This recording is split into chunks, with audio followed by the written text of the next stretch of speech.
I just finished reading Warrior's Cats, Book 3, Forest of Secrets, which is a very fitting title. So many secrets in this story. As this third installment in the Prophecies Begin arc begins, we see the warrior clans during winter, which the cats call Leaf Bare, referring to the deciduous trees' dormant stage during which they lose all their leaves. The seasons that the cats experience does suggest they live in a temperate climate, still not sure where in the world, but that's not too important. I do like the terms that the authors have the cats adopt for different names for things. The seasons are named after the state of the leaves. Spring is called New Leaf, summer is Green Leaf, the time when temperate climate deciduous trees are in full leaf cover, and autumn is Leaf Fall. There's distinctions between fresh kill, which is what it sounds like, prey items freshly killed, and crow food, which is carrion that is edible, but rotting and in a state that cats prefer to avoid, unless there's little choice, but scavengers like crows are very happy with. Cats are the most exclusively carnivorous, and some of the least willing to scavenge of all predatory mammals. They will if they have to, but prefer to either freshly kill or steal freshly killed meat. That is very true in the wild. In the first chapter, we see Oakheart, who had died before the events of the first book, or at least before Rusty's joining ThunderClan. He brings in 2 tiny kittens, or kits, as the clan calls them. Baby cats are rarely called kits by humans, kits being a term reserved for the young of carnivorous mammals like raccoons, weasels, mongooses, otters, predatory mammals whose young are not called cubs, puppies, or kittens. But it's not a Roland term either. Anyway, he asks a queen named Graypool to take the kids in, even though they have the smell of another clan. Then the story returns to the continuing timeline of the first 2 books, following Into the Wild and Fire and Ice. Fireheart is investigating what happened in the battle in which both Redtail, the former ThunderClan deputy before Lionheart, and then Tigerclaw, and Oakheart, the River Clan deputy at the time.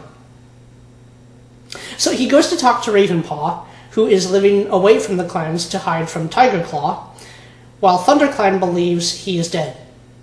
He's alive, and Fireheart is able to learn from him that in the battle, Ravenpaw saw Redtail attack a Grey River Clan cat named Stonefur.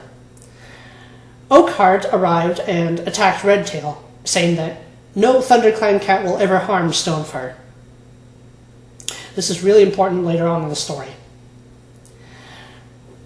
So Redtail then smacked Oakheart under a pile of rocks, which then collapsed, killing Oakheart, and afterwards Tigerclaw ambushed Redtail and killed him.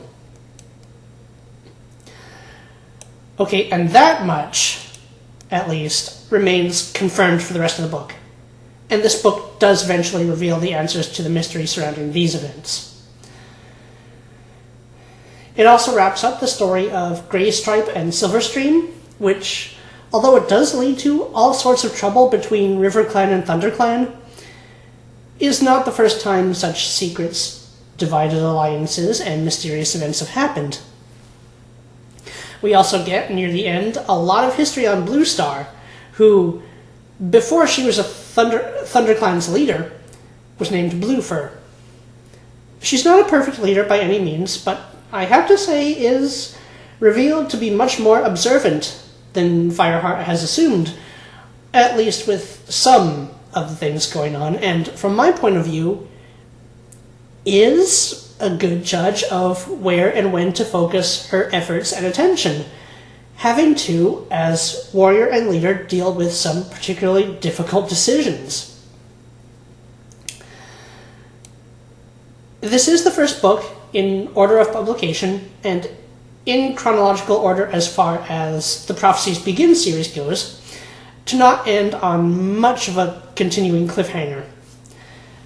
There's some as to what Tiger Claw is going to do from now on, but for the most part, the story threads are concluded and a lot of sad endings, yet the clans still have a future.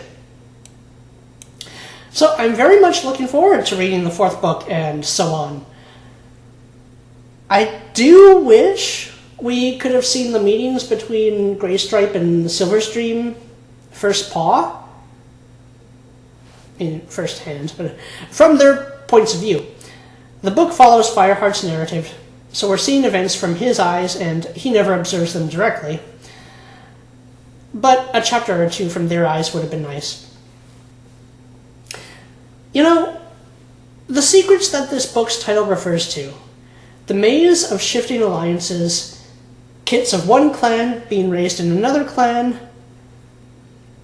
not just once, but this has occurred a few times, the dangers of rogue cats, ambitious leaders, Broken Tail still being kept prisoner by ThunderClan, and many of the cats very much prepared to just leave him to either the elements or his enemies.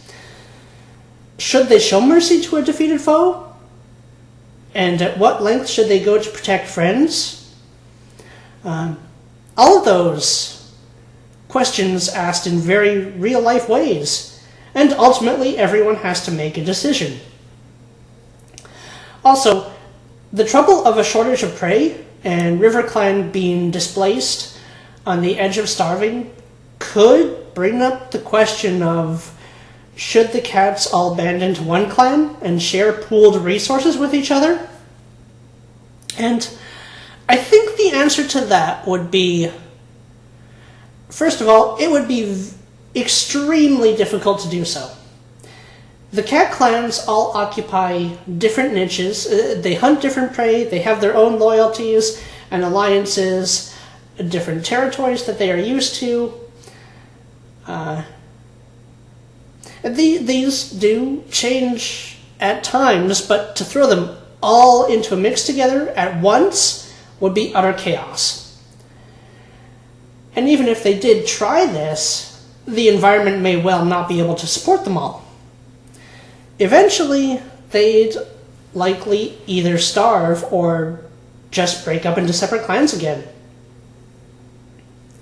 There's a lot that's applicable to the human world in these stories. I think the Warriors Cat series has proven, even in just the 3 books I've read and reviewed so far, to be an excellent children's series. They are great adventures that ask hard questions. Amazing.